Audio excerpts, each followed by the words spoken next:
Hello, everyone. A very good evening, morning, and afternoon to all of you who have joined us today. It's my pleasure to be able to speak and connect with you guys every week, and this time it's on a Friday. I'm Rashika, one of the co founders at ProApp, and today's topic is really interesting. I think it's worth spending your Friday over, with us. And we have received many requests for this particular workshop. It's around starting your career as a freelancer. We have Kavan, who firmly believes that independent talent will define the future of work. He's the CEO of Indiefolio, a well known talent marketplace or a platform for creative professionals. So, he knows his gig. And he constantly works hard to help individuals access opportunities and manage them. He loves talking to students, and that's what he'll be doing with us today. He has participated in design juries, portfolio reviews, and entrepreneurship workshops at various colleges. So, Kavan, a very warm welcome, and the stage is all yours. Hey, thanks a lot, Rasika. Hello, everybody. I guess people are joining from all over the world, which is great to see. Everybody in India, thanks for spending your Friday evening with me.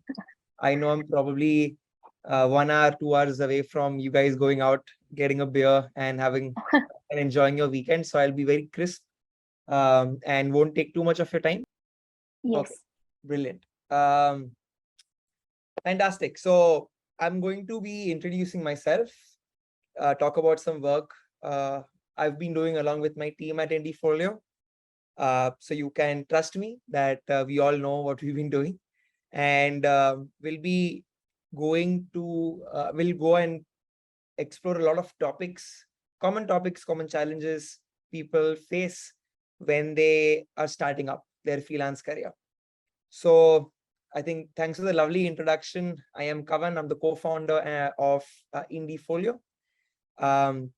We basically are a talent marketplace, and we simply enable brands to access top talent in design and video within India for now. We all really are bullish on the Indian creative community, believe that it's a potential superpower, and we've already started doing the world's design work right out of India. And we want to fuel this phenomenon through our talent marketplace. We worked with over 1,000+ companies so far. Recently on the marketplace, we've worked with unicorns, top agencies, and D2C companies, and even some legacy brands. And be it UX projects, be it branding projects, video projects, we've done it all. We are vertically focused into the creative sector, so we have a lot of depth in our offerings. And I'll try and give you guys a glimpse of the kind of work we've been doing so far. Along with Ogilvy, we recently worked on KFC's Change the Bucket Canvas campaign. About 50 illustrators came in and went about, creating some fantastic location and city-specific illustrations for them. You can head over to KFC's YouTube channel to actually get a glimpse of that. Everybody you see in that, the talent is part of Indiefolio, and it's a campaign we're pretty excited about. It bagged a lot of PR mentions as well. And it's a really, really nice video put together by Ogilvy, so you should definitely have a look at it. It's the KFC Bucket Canvas, if you folks are curious. So these are all some fantastic artists who are part of the Indiefolio community. We do a lot of in-app illustration, product illustration based projects too. This was something we did for Slice's Web3 brand, Andy. Like I said, we also have video teams and videographers, directors, editors on our platform. We power a lot of music videos too. I think there is some issue with the internet, so be a little patient till the videos buffer. So you can head over to Velvet Vibes YouTube channel and you'll find a lot of music videos, most if not all powered by Indiefolio's community. A lot of comic books are also powered by us, especially for Pratilipi. I think almost 100+ editions have been rendered through the Indiefolio talent. We are also very keen to create an offline presence and get creative people together under one roof. So far, we've done hundreds of events and over 7,000 attendees have visited them. Very recently, we did something with the director of design at Swiggy, Saptarshi Prakash, and we spoke about transitioning from an individual contributor to a design manager. It was in Bangalore, and I think people had a blast. It was our first event after COVID. Unfortunately, for over 2 years, we could not do our events. So yeah, excited to kind of come back, and I'll link you to a few things, but check our Instagram. You will see upcoming workshops. We're doing a UX writing workshop with a UX writer and a content strategist from Google. We are also talking about, you know, again, freelancing with Ansh Mehra. He's very active on Instagram. Some of you folks may know him. Since COVID, we've actually shifted our focus into freelancing and consulting. Like, you heard from Rasika, we are very bullish on independent talent and believe that they'll be a very, very important part of the future of work. Brands now want to directly work with individuals, large brands, instead of going to large agencies. While there are certain kind of projects we cannot do as independent talent, collaborating with agencies and studios and directly with brands has a lot of potential.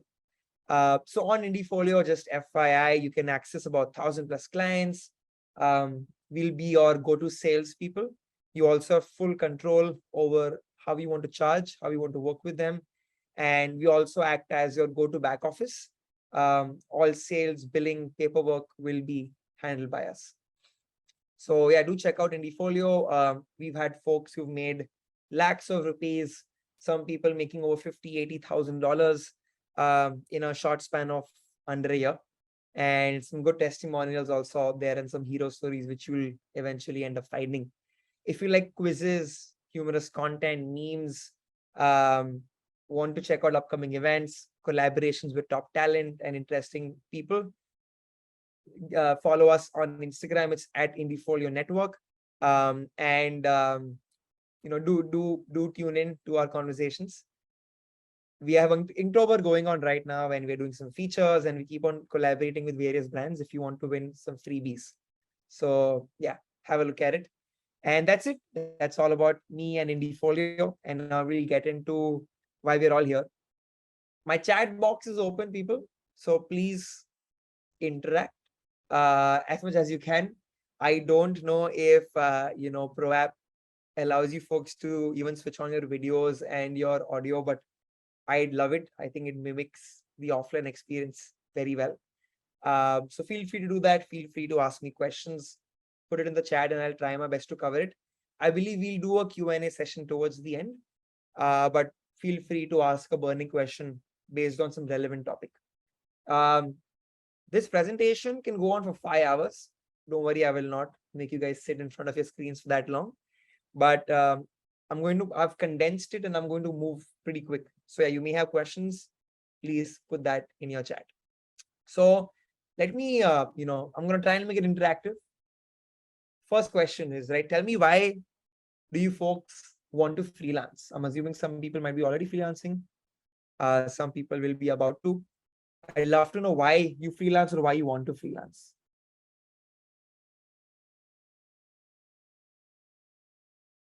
It's fine. There are no right or wrong answers here, people. I think less commitment is what Jericho says, okay? Flexible hours. I'm going to wait for one more.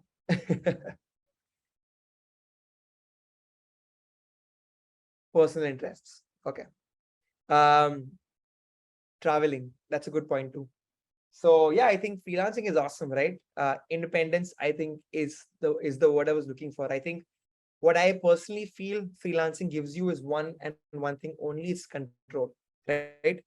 When you're working with a particular company, you have to work as per their policies, as per their organizational structure, which I think is brilliant. But there is a possibility for you now to take control and work the way you want, charge how you want, and choose who you want to work with and what you want to work on, right? These are aspects which may not easily come your way when you're working in a company on a full-time basis. We have we have dozens of people who work with us at Indiefolio full-time. And I can definitely tell you that there are times where we do things because as a company, we need to represent the brand in a certain manner. And while individually people may or may not agree, collectively we all align, right? That's the culture. That's the way you represent a brand. But as an independent person, you can choose, I want to work for 4 hours, 9 hours, 12 hours a day. I want to work from India, or I want to go to a beach. I want to work out of my house. It's completely up to you. You can charge as you want. You can increase your rates. You don't have a static income coming in, which is good and bad.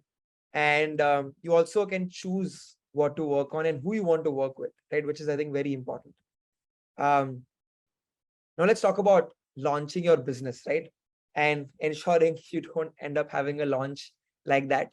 When you're launching a company, there are two important things to keep in mind.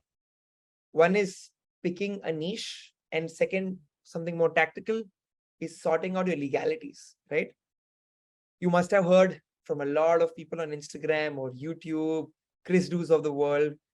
The right thing actually is to pick a niche, especially when you're starting out. This may change and mostly will change as you grow, especially if you become, especially if you transition into having an agency one day.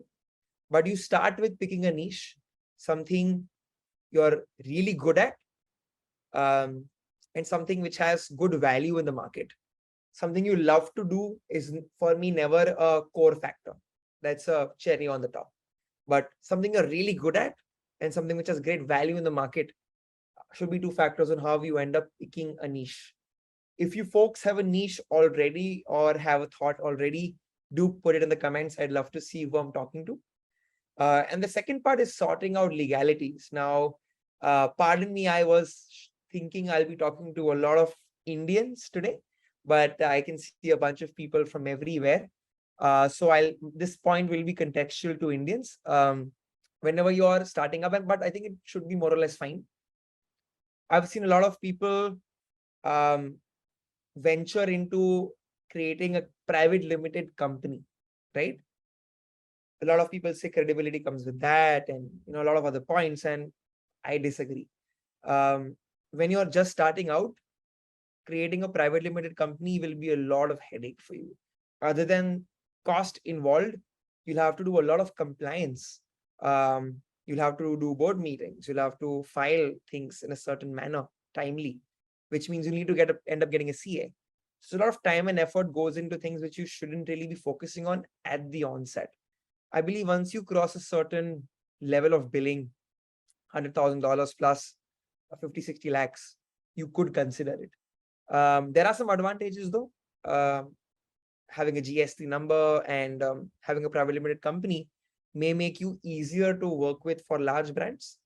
But I'd still avoid that till I have a certain billing and a certain clientele I built up. Just a quick plug, Indiefolio solves this problem, right? Companies onboard us, then we do our own payouts with independent talent. So you don't need this. And there are a lot of platforms like Indiefolio all over the world today. So it's definitely not a breakup. Start with a niche, start with a sole proprietorship, right? You don't need to do anything there. And then maybe a partnership if you have multiple people working with you. I've not usually seen that. So a sole proprietorship along with picking a niche are good things to set you up for success when you start your freelance business. Again, I'm asking you, let's talk about portfolios. Why do you think you need a portfolio? Again, no wrong answers here.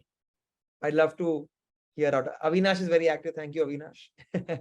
If more people can chime in, would be awesome. Why do you need a portfolio, people? Demonstrates your contributions and skill sets. Bang on. So I think it shows your work, right? Perfect. Very good. I think very relevant point also, Avinash. Relevancy, right? To show your expertise. Absolutely, Veena. I think this is good follow. I'm not going to make everybody comment. Don't worry. All of this is right. Okay.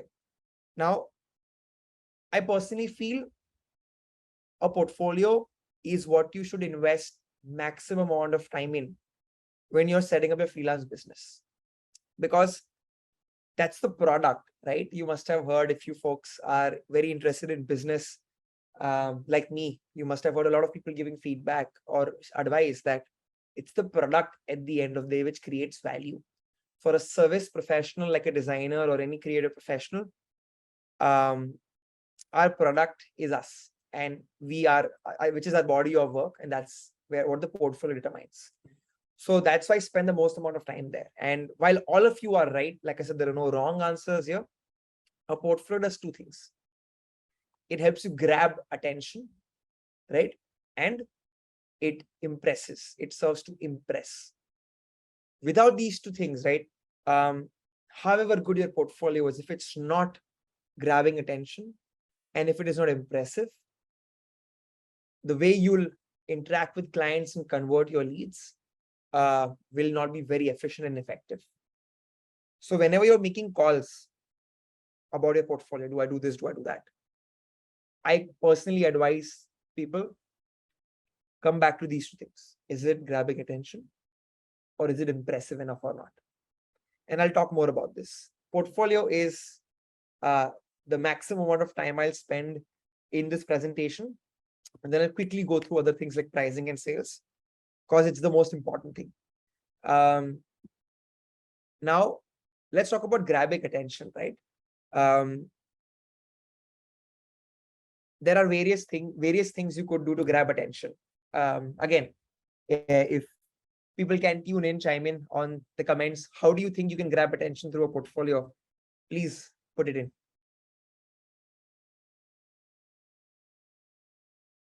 I know it's a very old meme, by the way. I'm a little outdated, but it's a perfect meme for this slide. No one knows how to, by being creative. Okay. By being weird. Okay. Again, no wrong answers here. I think later on, Avinash, Jericho, I'd love to know more from you once we get in the Q&A round. But this is not wrong. I think you are standing out by being creative or by being odd, unique or weird, right? Thin line between unique and weird. Recreating existing websites. Yeah, that'll grab attention if you are reaching out to people, following trends. Okay, cool. No wrong answers here, right?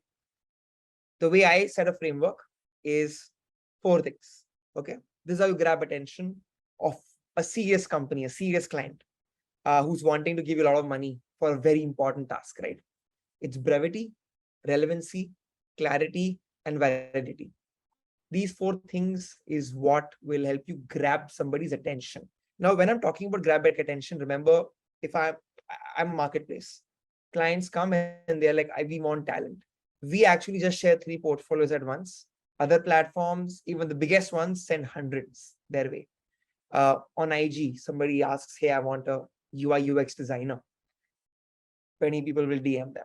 So that's where you have to grab attention, right? In these focus, these touch points.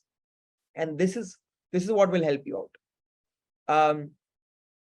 When I'm talking about brevity, I'm talking about how many projects should you have and how do you choose how many projects you should have, right? A concise portfolio is far, far better. Now, as a freelancer, you have a lot more liberty than a full-time, than a designer seeking a full-time job. Because when you're looking at full-time, the way somebody vets through portfolios and the way systems are done today, there's a lot of clutter and you only barely spend a few seconds per portfolio. So for a full-timer, it's around 6 months. But as a freelancer, as long as you have depth, which I'll talk about, can go up to 12. I've seen people do 10, 12, but don't go crazy with it. And that brings me to my second point. Choose your projects, keeping in mind, is this the best project of mine? I have heard some freelancers tell me, and all respect to them, each is to one's own, that, hey, I'm going to show my old projects so it shows my progress over time. Trust me, in today's world in 2022, people do not have time, right? In anything, leave alone finding the right freelancer and vetting portfolios. So show your best. If you feel that there are 4 projects which are fantastic and there are 5 projects which are good, really question yourself if you want these good projects to be even there. And I know you guys may have a lot of burning questions. I hope to address them in the remaining slides. What if I'm good at multiple things, Kavan? What if, I want to show different niches? I'll come to all of that. But yeah, brevity is very important. Less equals to more, right? Then is clarity. Make your intent obvious.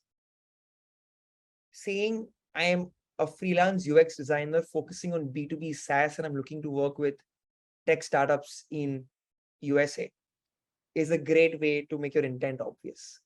It's just 1 or 2 lines of text, but people miss it. And that confuses somebody, right? Is this person actively interested in projects? Should I approach him or her? Remember that your portfolio works for you when you sleep. So you've applied to Indiefolio for a project, maybe it did not work out, maybe I found you folks too expensive. 3 weeks down the line, I'm talking to a colleague of mine or a acquaintance of mine who's running their own business, and they have somebody with a higher budget. I'll be like, hey, you should check out this person I spoke with, and they'll go and have a look at your portfolio without talking to you. Sometimes this will happen often. So a portfolio works for you when you're asleep, and that's why you have to make your intent very obvious. Coming to the next point, you have to control the gaze of the viewer, right? So what do you want them to see first? What's the most impressive thing about you, right? Is it that you're weird? Is it that you've got some tier A education background? Is it, which doesn't always work, by the way, but maybe you're proud of it, so you should go for it. Is it that you work with a very big brand, or is there a particular project which is fantastic, right? You have to control the gaze. So your structuring has to happen in a way saying, okay, the first 3-5 seconds I'm in the awareness stage, then I'm in the consideration stage, right? Saying, okay, yeah, this person looks interesting. Okay, now I'm considering this person, and now I want to really know if he's the right or she's the right person for me or not. So as you go down, your gaze needs to be controlled. And this brings me to the point of also having too many portfolios, right? I've done a lot of portfolio reviews with design students, and I've opened their Behance, and I've literally had one person come to me saying, "Hey, come on, don't look at this now. Please click on this first." I'm like, okay, good that I'm sitting next to you, but that's not going to happen when you're sending your portfolio to the world, right? So do you really want somebody to see a project? I mean, do you really want somebody to see a project which you only are not confident about? No. So again, control their gaze there. You have to control their eyeballs, what to see first, what to see next. And that makes a very good portfolio. Also make it easy to understand, man. Don't use a lot of jargons. You will be talking to founders and marketers one day who may not understand UX or branding or your skill set as good as you. So dumb it down. Right, that'll be really, really helpful. That also comes down to, sorry, I went to the next slide. It also comes down to the way you title your thumbnails, what images you put in your thumbnails, and things like that. So I've seen people do things like heuristic evaluation for startup.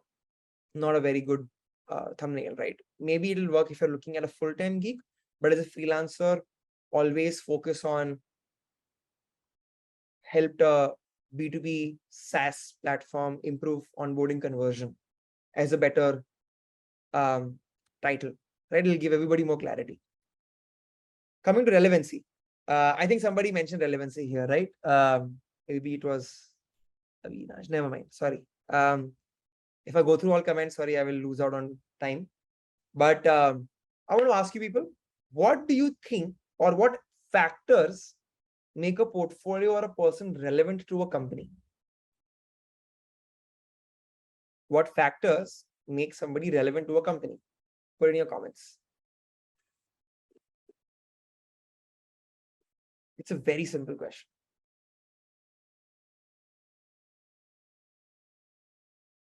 I think everybody is like, okay, content. Okay, I see where you mean, like the kind of work you do maybe, or the kind of content in your this thing. Cool. Anybody else? We'll give it 5 seconds more. Testimonials. No, not really, Kristen. I think maybe, maybe. Describing the UX work in detail. Yeah. I think that's similar to what Jericho was saying. It's your content. Fair. Business demands, good UI design.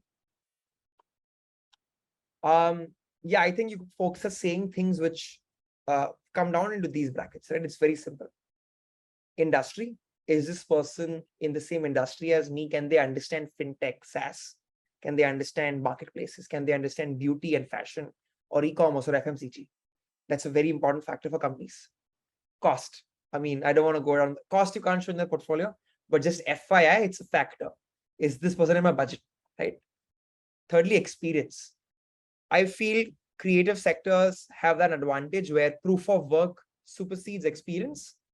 But trust me, experience matters when if you are being hired as a consultant for a large project, they'd want to see somebody who maybe has done multiple projects.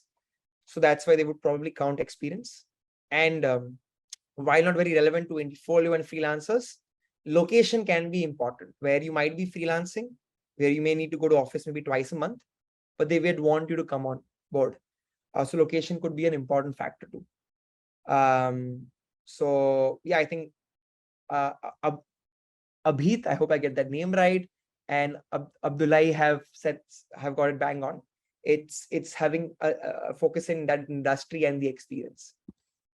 Here's an example of clarity, relevancy. So Gloria talks about I design, sing, paint, and write, and then she has only 3 projects.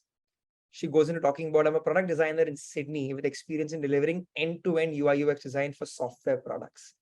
She should have put in her experience. That's the feedback I'd give her, just for the heck of it.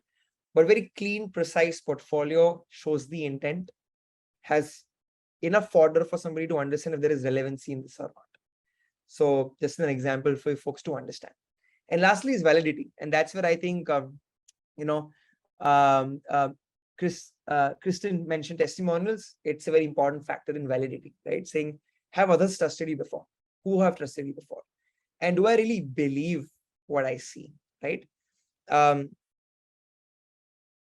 If I see inconsistency in work, right? One project is very good, one project is very bad. It may make me question, has this person gone ahead and taken somebody else's projects, right? Why doesn't this person have a consistent style or a consistent quality standard? So that's why validity is very important. Put your client logos, have to put them, put testimonials, and have consistency, right? That's where they will believe in what they see. This person has a certain consistent standard in their execution. And unfortunately, we live in a world where you will see plagiarism. You folks may not see that all the time, but I have instances of this very often because we have about 70,000 users in our platform. And yeah, people do pick up other people's projects and just upload them, right? It's very unfortunate. And that's why, because of those folks, we have to ensure that there is validity in our portfolio. Next up, let's talk about making an impression. You guys can clearly see I really like Hrithik Roshan. Making an impression is a bunch of things you guys mentioned before, actually. And so I'll quickly jump into that, right? You can make an impression again through 4 things. It's depth, documentation, passion, and creativity. Hey, I forgot to give you guys a disclaimer at the start of my workshop. This is my biased personal opinion. I am making this based on, doing probably thousands of projects and seeing probably tens of thousands of portfolios in the last 9 years of running Indiefolio. But I could be wrong.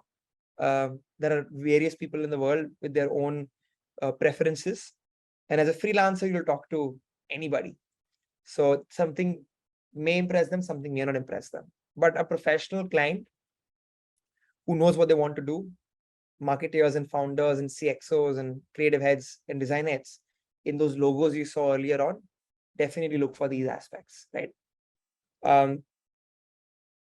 Depth, right? I think we all know depth so far. Depth is about you going down into having into one particular creative thing, I mean, one particular service collateral as a freelancer or a skill, right? Let's say it's animation. So I'll do 2D animation, 3D animation, motion graphics, whiteboard animation. That shows a lot of depth in you. Now, there's a caveat here. As a freelancer, you may have a niche, which could be early stage startups helping early stage startups launch, which would mean logo branding, landing pages, and maybe product, which I have seen to work actually. So I have seen this exception. So if you're really good at these 5 things, try it. But generally, even for a business, right? Any business, even if you are creating an indie folio as a marketplace tomorrow, focusing on 1-2 things really helps you. And getting down and having depth in those 1-2 things is extremely important. Amazon started with books only, but they ensured that I'll give you books the fastest and I'll give you the most amount of variety in books, right? That ensured that all the first few customers of Amazon were impressed with Amazon, saying, yeah, if I buy a book from them, it's going to come on time and there is great variety. I'll probably find all the books out there. So that's similar analogy, right? Saying if you're really picking one thing, you'll be able to actually do great work. And if somebody wants to, let's say, do landing pages, and that's your niche, and you've got a lot of depth in landing pages, right? You've done landing pages for B2B, B2C, for Indian companies, international companies, Europe companies, for different customer sets. The next time a person comes to you for a landing company project, they'll be like, yeah, this person looks like the right fit for me, because all they do is landing pages, right? This is just as an example. Now, creative brains are versatile, right? I started doing graphic design. Then I learned VFX, which got me interested in animation. And now, while I don't freelance, I've not freelanced in several years, I love UI UX. Actually, I love no code. So I'm always evolving. All creative brains are always evolving, because this is what we love. We actually create here. And then execution parameters depend on how much we know. So it is okay for you to be great at 2 things. And as a freelancer, you have an advantage over a full-timer. You can actually show 2 creative skill sets. Don't show more than 2, according to me. But you can actually hack it, right? I'll show you some portfolios, but let's say I'm very good with animation and graphic design, but I want to focus on UI UX because great value in the market, and I'm pretty good at it too, right? So yeah, that's a good niche factor for me. I can use animation to document my work. I can use my layout design graphic skills to go about and present things, right? I can create a brand guideline for Kavan Antani, and have that built in, right? So you can always use your external skill sets to complement your primary skill set. I'll just give you a quick example. So this is one of my favorite typographer from India, Sudeep. His niche is typography, and very specifically even vernacular typography. He works with some of the biggest agencies and brands in India today to actually convert their copies into Hindi and into other vernacular languages. And he's got that typesetting calligraphy skill to do that. When you see this person's portfolio from far away, in 1 second, it's registered in your mind. Okay, this is a typography champion, right? That is what you need to do with depth. Same thing here, right? Packaging comes right out of the map. It's the projects, it's the thumbnails, it's everything. The way it's put up, right? It's also the copy. So remember that. Examples of using two skills to complement 1 skill, right? This is excuse me. So you have somebody using kinetic typography and animation on their website, right, to introduce a graphic design portfolio, right? So this makes me feel, okay, this person knows animation, knows kinetic typography. But at the end of the day, this is what loads when you go to this person's website, and then they showcase their actual photo. Similarly, this is a UX UI project,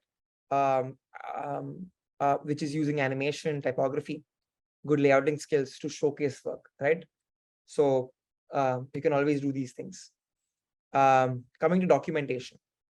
Just going to do a quick time check. We have only 20 minutes more. Okay, I'll go a little quick now. Take a screenshot of this. I'm not going to explain everything to you. But there's a format in everything. Okay. And generally, only one person has told me UI, UX is the niche. So I'm only going to focus on UI, UX. If you people wanted more skill sets, please put it in your comments when I ask you for your niche. So I'm going to tell you a format for UX and UI projects. But there is one consistent one for branding, right? There is one for to an extent even animation and film projects. I'm sure you folks already know this. If you spend time on inspiration sites like Behance, people document in a certain way. In my opinion, you should follow that, right? There is something about humans to be comfortable with things they're already aware of. You can break the flow, but have the core elements in. And this is something which a lot of people may not understand outside India, but everybody who's given SSC exams, how we are told that write 5 pages for 5-mark answers. I've seen designers do that, where they just put all documentation. They literally puke out the documentation.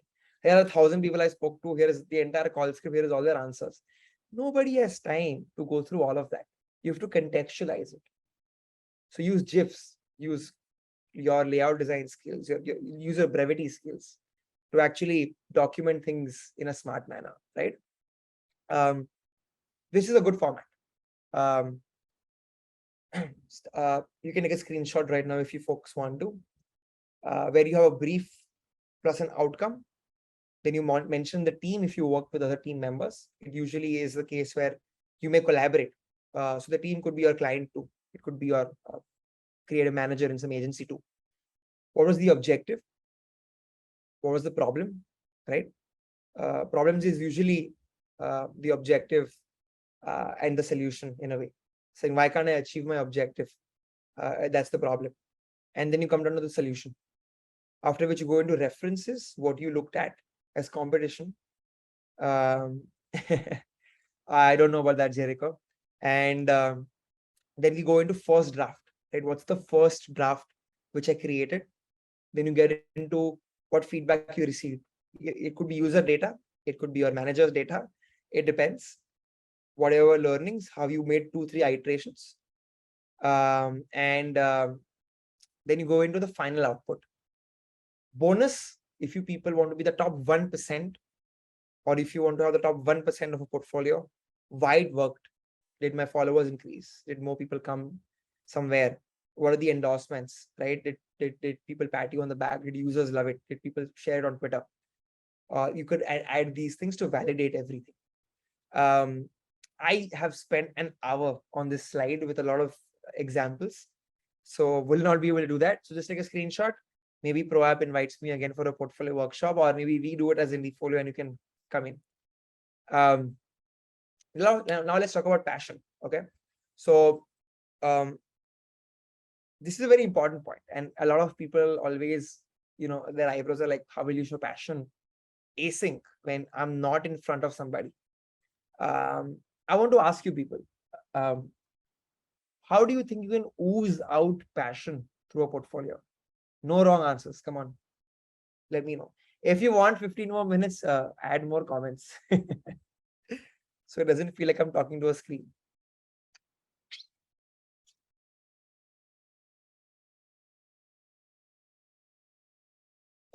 Man, your parents, especially in India, parents are not forcing you to join, ki beta, become a designer, right? You're passionate, that's why you're entering this field. You don't know how to show passion in your work. Nobody's commenting.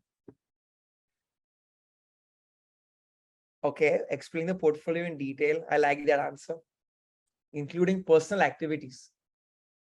If they're contextual to UX, UI, or your niche, yeah, okay. I think only Avinash and Jericho are awake. I think everybody else has slept. But appreciate you too. Thanks for being interactive. Cool. Otherwise I'll lose out on time.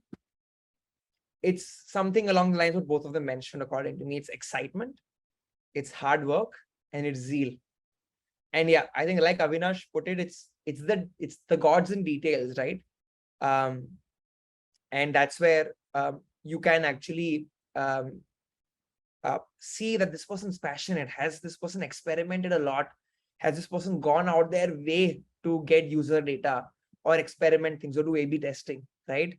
Um, um, so that's extremely important for you to show in a concise manner. And again, for the top 1% portfolio out there, these things matter. I wanted to show you guys this entire film. Let's see it for a few seconds.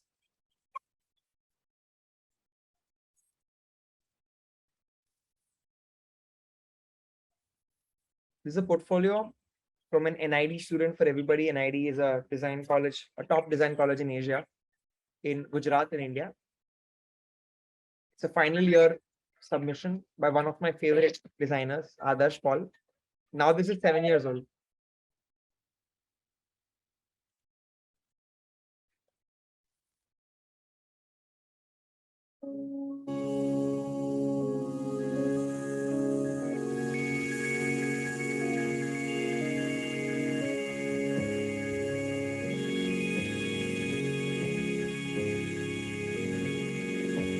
So it's a long film, I guess. You can go to his Behance and check it out. His name is Adarsh Paul. I just want to show you the passion aspect of this, right? This is one student in his fourth or fifth year, sorry, who has ventured into creating a stop motion film majorly all by himself, right? I'm sure creative people love stop motion. I can send these Behance links later, Avinash. So just look at the kind of documentation done here. It's very visual, right? So there's a lot of clarity, not a lot of jargon. Talks about the concepts, right? The entire idea first, getting into character designing, getting into the whole storyboarding aspect of it. Then puppetry, right? The puppetry and the modeling for all the emotions as they move. Exterior sets, right? Interior sets. Hey, thank you so much. I think ProApp's put it up. Shooting this. And then sound mixing, right? I've shown you 20% of the portfolio. There's a lot more depth to the portfolio. But when you see somebody going beyond, right, you get really impressed. I could be wrong as of today, but I think others used to work at Cognizant and now he's at Samsung. Hey, I shall get into that in the Q&A. Very important for you to actually try your best to show experimentation, show that you've gone beyond just because, not because you want the right answer, it's because you love doing what you do. Those are the top 1% portfolios, which I've personally seen. Now, let's talk about creativity, right? I think a lot of people said it. It's all about, did you try something different, right? Or did you stand out? There's no way to explain creativity. Can't teach that. Be curious, be passionate, be hardworking, have an opinion on things. And I think creative people are very good at all that. You will probably be creative, right? If you look at something, you're like, can we do it this way? If you're curious about how it works, you should be creative and try harder. Something unique will come out eventually. Just going to give you examples here of some things I like. This is a designer who actually has like a tarot card interaction in their portfolio where you have to choose your fortune and randomly you click on one of these tarot cards and boop, it opens up into a new project, right? So very, very cool. I think if you see this, it'll be definitely creative. We have Elizabeth Lynn, who just uses very nice micro copies, saying I'm a product designer and an aspiring princess. I love that. It kind of makes you understand the kind of person she could be. Again, good copy here, right? Like talks a lot about like, very, very like dry humor almost, saying I do like serious branding and weird animations. I think somebody mentioned weird.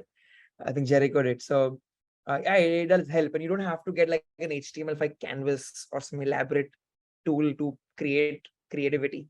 It can be simple copy, if copy is your main calling, right? Writing. I love Moritz's portfolio. Sorry, Moritz, if you ever see this. Love a very brief description. I love that GIF, very simple, but also at the same time has a lot of character in it. And then actually he submitted this to Ryan Segal. You guys may have seen him. He actually reviewed Moritz's portfolio, and he's embedded that. So very, very different, right? Like, hey, here is a portfolio review on my portfolio of an expert doing it on my portfolio. So I love that. I think again, Yili May, I'm sorry if I get this name wrong.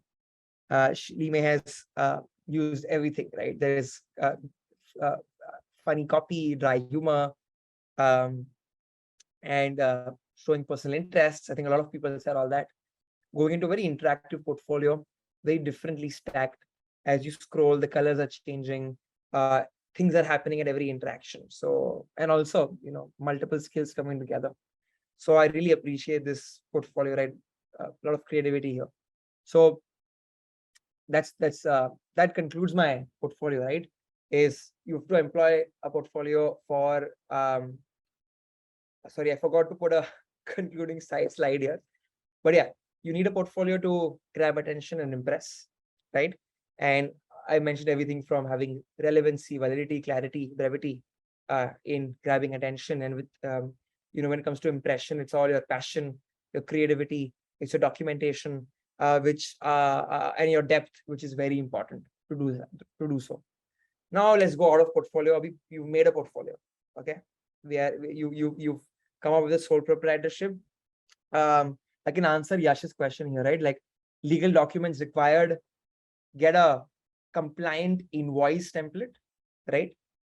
So your taxation of your country is baked in. In India, it's GST.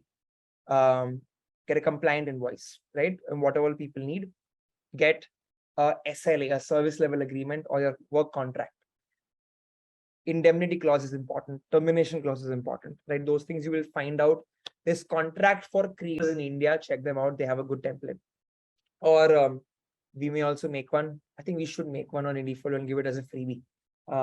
We'll probably do that. So watch out our Instagram or our email newsletter. Yeah, SLA contract, which is important. And then we have to understand work order. So all contracts will have an annexure, which is a work order, which talks about what you're doing, when you're doing it. Basically, you're kind of codifying or objectifying your service delivery for a client. So yeah, it's invoice, proposal, contract, and the work order, which are important documents for you to know. So yeah, you have your legality sorted. You're a sole proprietor. You have a fantastic portfolio. Now you have to decide your pricing. How do you decide your pricing? Okay, very basic. You may have heard this from some experts. Find out what's the cost to live or to operate as Kavan, because you are a service business. It's you who's delivering. So I may have rent. I may be paying for software subscriptions. I may have student loans, right? You kind of bake all of that into a monthly number, right? Then you can divide that, and depending on how many hours you work, find an hourly cost. So let's say, for the sake of everybody, let's say it's an absurdly high number, but let's say it's $10,000 per week, but I'm working 5 days a week. So that's $2,000 per day. Let's say I'm working for 10 hours a day. That's $200 per hour is my rate, very expensive for a young freelancer. But that's how you'll find your basic rate. Now, there is something called profitability, right? Every business has profitability, which is required. So your profitability ka delta, like 1x, 2x, 3x, 5x, that markup, profitability markup, will depend on how good you are, how relevant you are, and how experienced you are. So you can start with a 1.5x profitability mark. You should. And then it can go up to 5x, 10x. I've seen people have a 30 to 40x profitability markup, right? It really depends on how good you are, right? Like I know some extreme veterans who have charged over $100,000 for branding projects, and by India standards, it's pretty high. And that's because they're champions and they're the veterans and the number one folks in the industry. So you can obviously start there.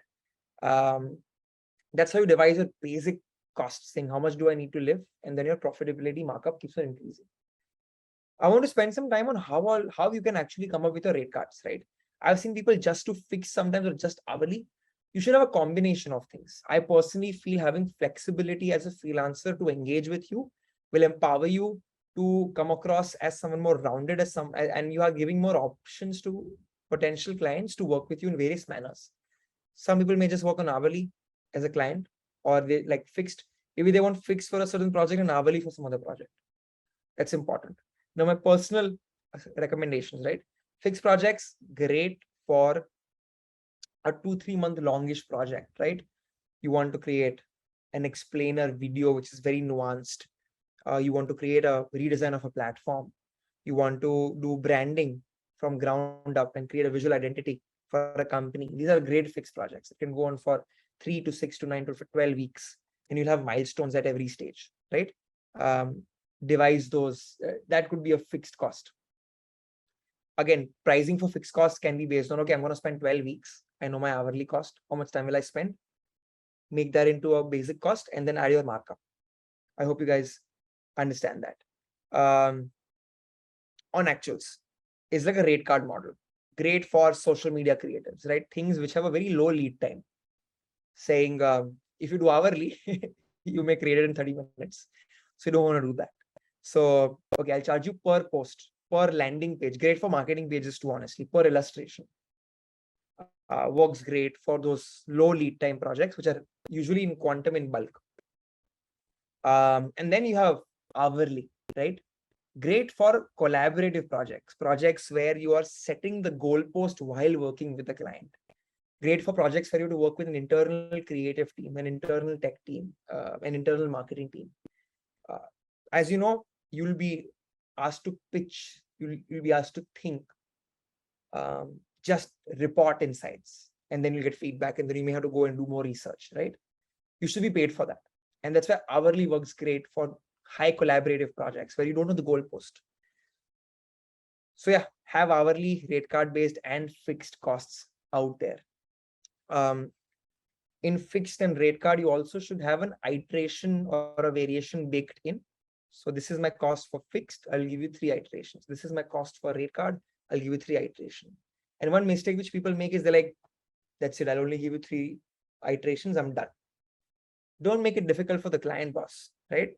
Have an 4th, 5th, or beyond 3 iteration additional cost, right? We have that on our platform. So let's say you're charging 1,000. I'm not giving you the currency because there are people from everywhere. Let's say you're charging $1,000. Usually 20 to 40% can be a iteration fee. So 200 to 400 bucks. Then you can actually have a markup. So if you are going beyond 3 iterations, the 4th iteration onwards, it'll cost you 500 bucks. Or, okay, I'm done with my 3 iterations. Let's switch to hourly now because something is up. You don't know what you want, or you're not able to tell me what I want, what I need to do. Sorry. So after a fixed or a rate card model, once the iterations are over, for the next 5 days, I'm going to bill you by the hour. Let's do rapid prototyping, something like that. Always think of various pricing models, and your initial discussion should cover that. Hey, this will be how I will do the project, right? So that's quickly on pricing. Again, pricing can be a long topic. I'm just brushing through things. Everybody's asking me, how can I get money? Basically, how can I get clients? So cool. I'll handle that. There are 3 ways, according to me, as a young freelancer. 3 strategies you can employ as a young freelancer. One is outbound, right? Hardcore sales. There is a fantastic tool called HubSpot. A lot of you may know it. It's free to start with. Get that, right? That's going to be your CRM also. Outbound sales is extremely important, right?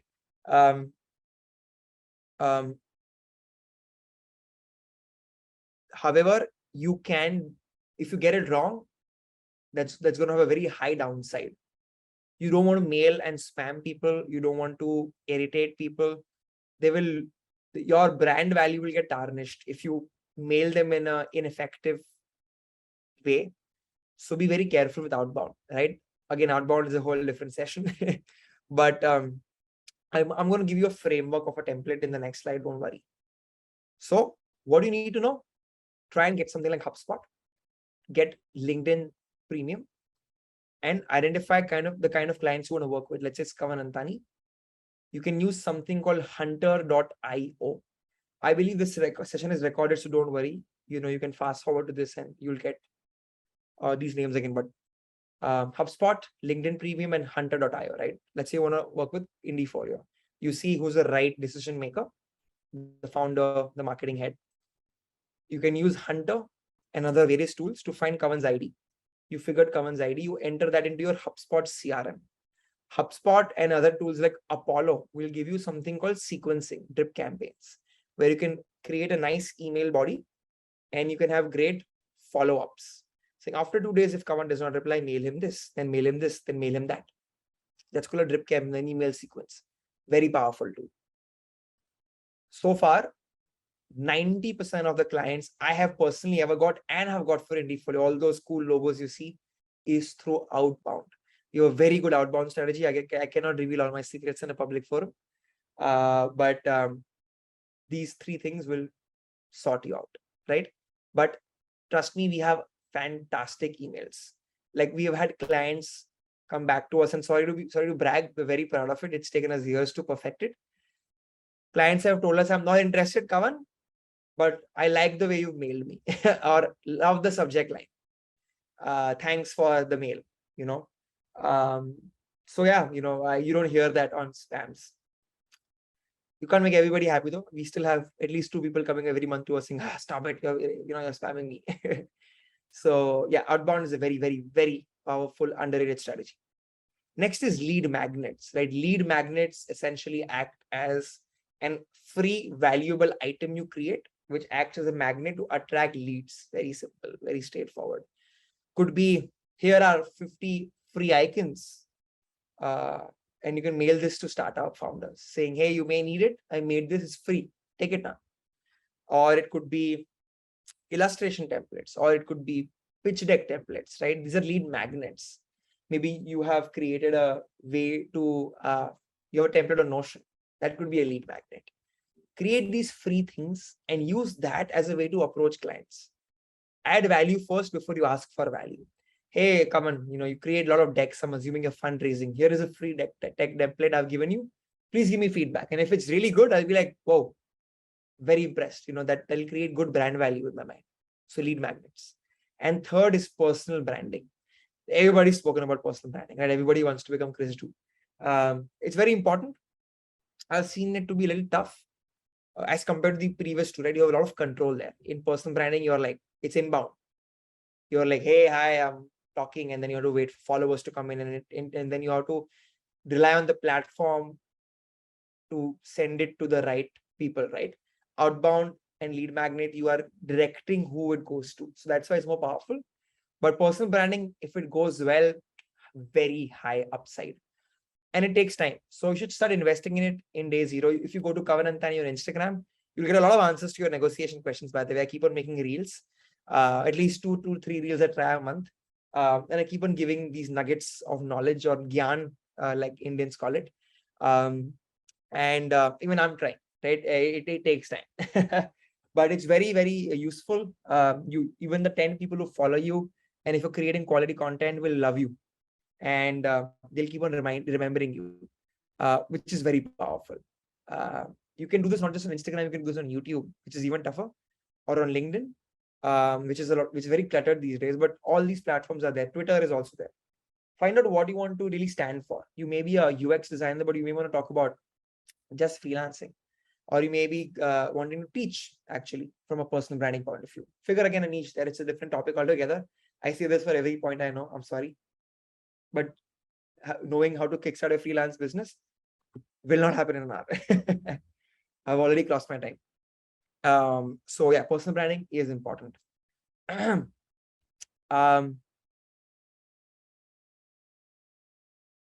the ultimate hack. I want to talk about the ultimate hack. So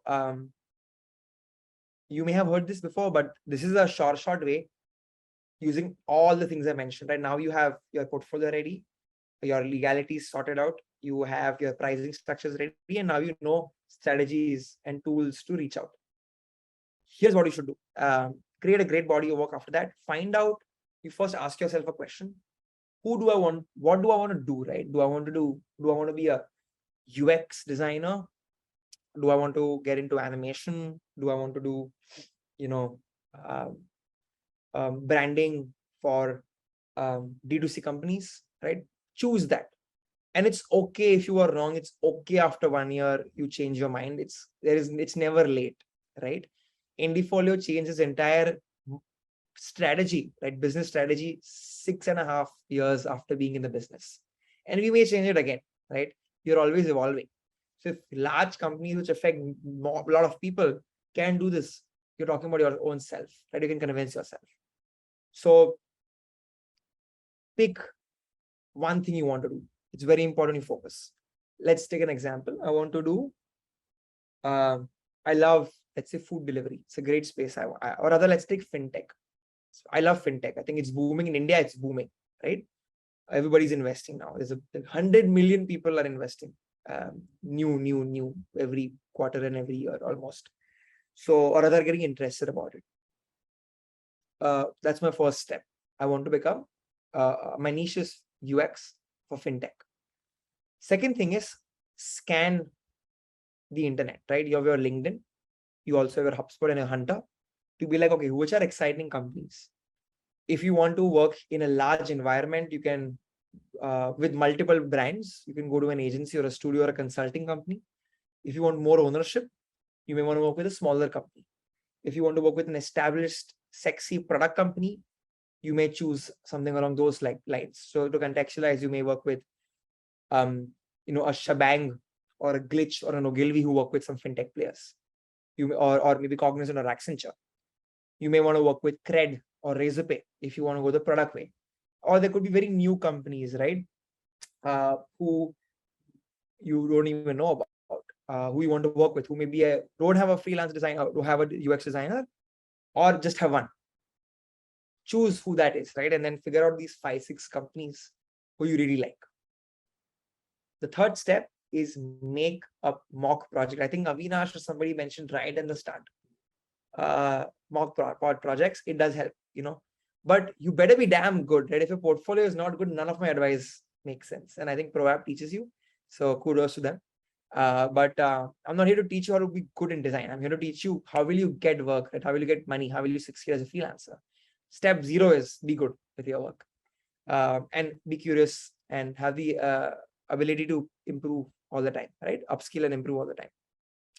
So that's the ultimate hack, right? Because if you create a case study, let's take Razorpay, right? Let's say I love to work with fintech. I look at their app and I'm like, hey, their onboarding can be better. And I make a mock project. And I use all my tags through HubSpot and all that I showed you to mail and send something. I'll be like, yeah, boss, like this is interesting. I can actually use this and send a design manager my take on their onboarding. It will definitely grab attention.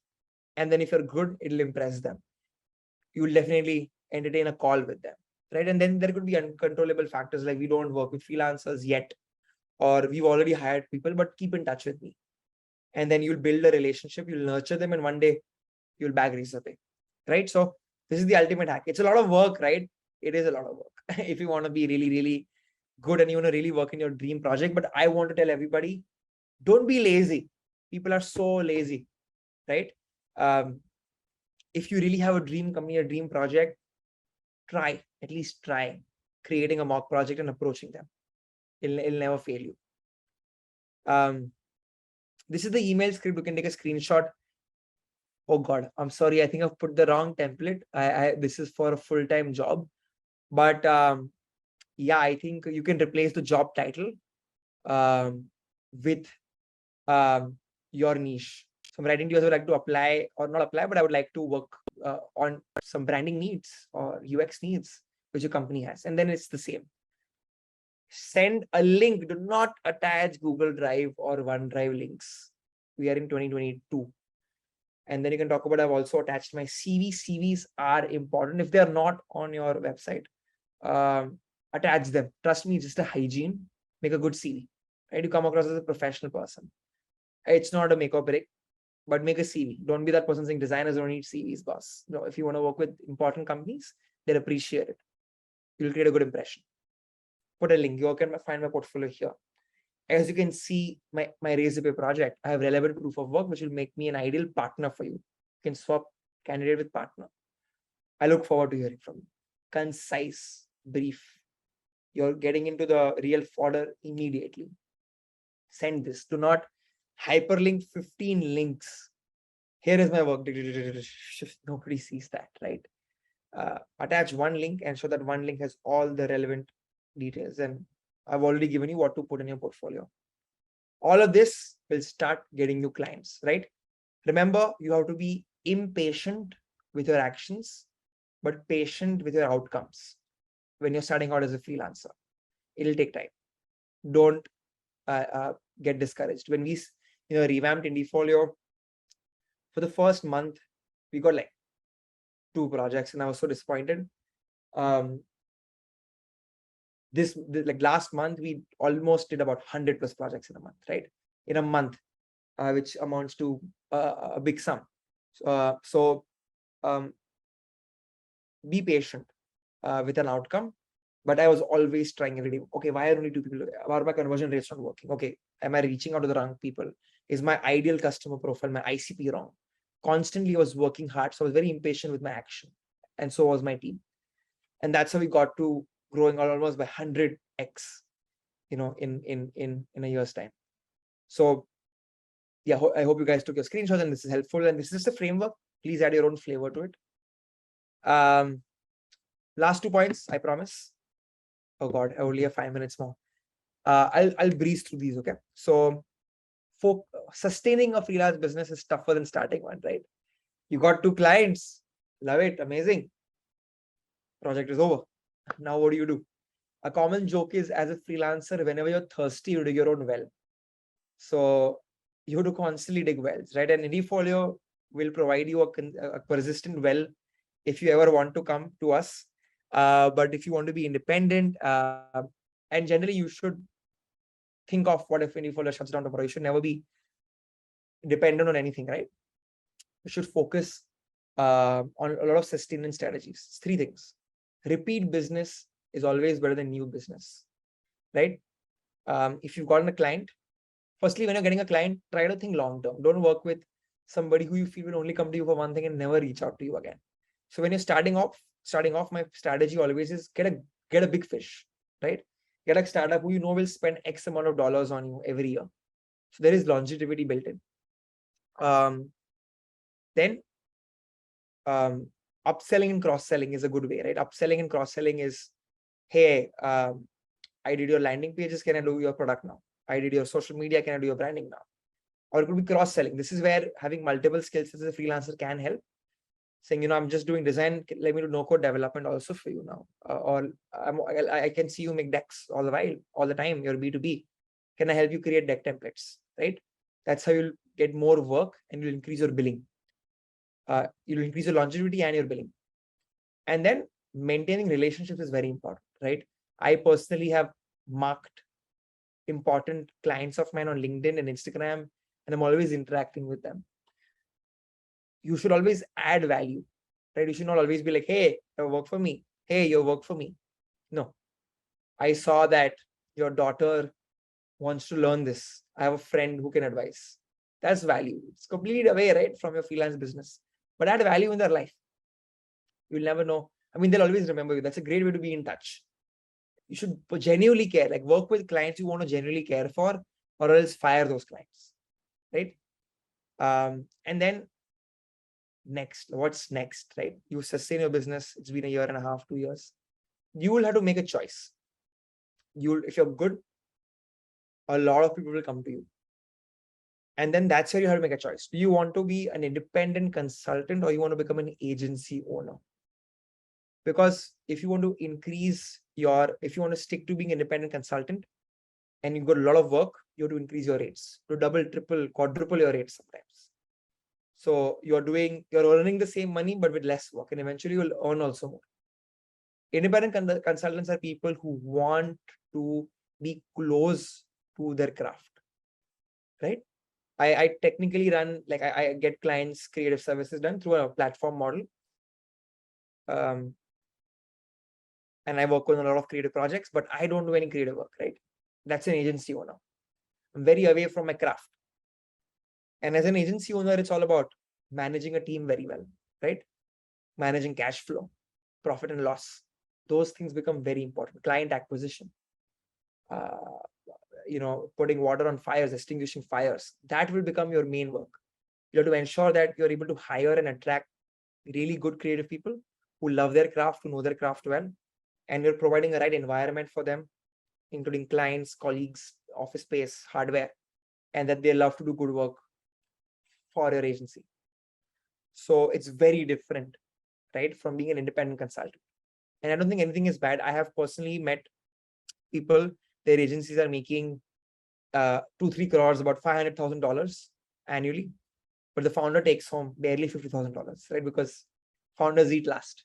But great, loves the fact that I have like 20 people in my team, talking to great brands, I'm doing some cool work, and I'm running an entire show, right? Like as a founder, I personally love the fact that I have an idea, or a team has an idea, and we actually can get the right people to collaborate and actually see that happen, right?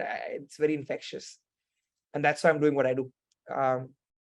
While I've seen independent talent making $100,000, $200,000, $500,000 by just working with 3-4 people annually, right? So they do like really important work.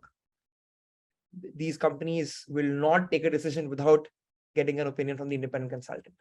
So it's his own thing, right? I know 1-2 really good friend of mine also who do that, and they're so content, like they're working out of like Hawaii one day, or they're going to like hills one day in India, coming to Goa, or coming back. They're traveling all over the world, and they're not really grinding. They're doing a lot of smart work, and they're charging a bomb for it. But it's taken them 7 years to get there. So it's a choice you need to make, right? And that's where you'll realize, okay, do I increase my costs and decrease my workload and improve my work-life balance and keep on, working with a certain select clientele, or I will say yes to all companies by hiring a great set of people. And starting your own agency is a separate topic, all once again. And that's it from my end. Please share your feedback. I don't know if ProApp gives you reviews. If not, maybe I'll send something. I always like to be incremental. So the next time I do something, it's better. And give us a follow on Indiefolio. Follow me. I keep on putting reels occasionally. I keep on putting things on my stories. Like when Figma about Adobe, I had a quick chat with everybody. It's a small community. Indiefolio has a decently sized community. So do check it out. Do follow us. I think, thank you so much. I think ProApp has already put in the links. You can check it out. And that's it from my end. I am so sorry I went overboard. I tried my best. Rastika, so over to you now. Thank you so much, Kavan. I would really say I was hooked. Like I was hearing without missing a word. And generally, sometimes we had 70-80 people joining, but towards the end, hardly there are 5 or 10 people. Today we had good 35-40 people, and they stayed. That's the part, and it's the first time someone has asked to increase the time for 15 more minutes. So I think that I'm speaks for glad. I'm itself. glad. Thank you so much for doing this with us. I think we can take the 2 questions which were there Sure. from Avinash and Jericho, that how to land your first freelance UI UX project. Any tips and tricks? I just gave half an hour of tips and tricks. It's a good portfolio. Use HubSpot CRM, use outbound, inbound, use lead magnets, and have great proof of work. You'll get it. So I hope I answered that question, because I think this question was asked before I went into that slide. Right. Okay, the next one would be, how can you propose a renegotiation on a potential client? Oh, that's a good question. So, see, negotiation is not like the show in movies. where Right. you've gone with your suit and you're like saying a sexy line and everybody's like, oh, I'll agree with you. It's never that. A negotiation is successful when you compromise and so does the client. You reach a midpoint. Okay. So that's extremely important. The rule of thumb is, be, of course, um, accept the fact that you have to reach a midpoint. Don't be anal about your terms. So that should be there. And once you are aware that the rule of thumb is, once you have that midpoint in your mind, do not go below that. Say no. Say it's below. Great. Thank you so much. My rates don't work for you. I'm out of your budget, it looks like. I have 2 friends who could do it. Maybe have a link. Maybe I can link it to Indiefolio. They'll find you somebody. Or maybe ProApp has other people in the community. Thank you. Trust me, if you're really good, people will come back to you and award you that project. As a freelancer in the initial years, you're very scared. Okay, I don't have work only. I'll take it, yeah. And then trust me, you'll hit it. Remember, whenever you're quoting, also, and I miss this, the clients will be bad. They will want things to be done. You may need to work late hours. You may need to do that, especially if you messed up, right? Acknowledge that it's the client's baby you're birthing on their behalf sometimes. So they have the final call. And their power structure is there. So quote in a way that you're okay doing all of this. So always, if you want to take 70 rupees or 70 bucks home, quote 120, right? Align at 80, and put 3-4 terms. I want a 50% advance. I want this, I want that. And when you then negotiate, you can ease out some aspects there, saying, okay, fine, give me a 20% advance. Okay, fine, you want it in 8 weeks, right? Fine, I'll give it to you in 8 weeks, but I will not budge on the cost. Or I'll budge on the cost, but give me 15 weeks, right? So that's how you negotiate. So to conclude, remember, reach a midpoint, which works for both parties. Ask them questions as to why they are negotiating. Secondly, rule of thumb is never say, be okay to say no. Feel free to say no. This generally will put you in a position where clients will come back to you eventually or immediately. And that's how you should go about negotiating. I hope that helped. Okay, I'll ask one last question. I think that's what I do in every workshop. So actually, it's not my question. It was asked, I think, some 20-25 workshops back, that someone was a freelancer and he wanted to contact a potential client, but the client was not from India. Right? So, like he or she, I don't remember the person. So they had a confusion that how should I reach out to them? How should I better understand their market? Should I better understand the industry? Because maybe something that works in India might not work in the US, right? Their designs, their thought process might be completely different. So how do you reach out to someone who is like someone sitting in France and you are in India? So how do you bridge that gap? Right. I think, there's an answer in the question itself where there will be differences. So research the client, right?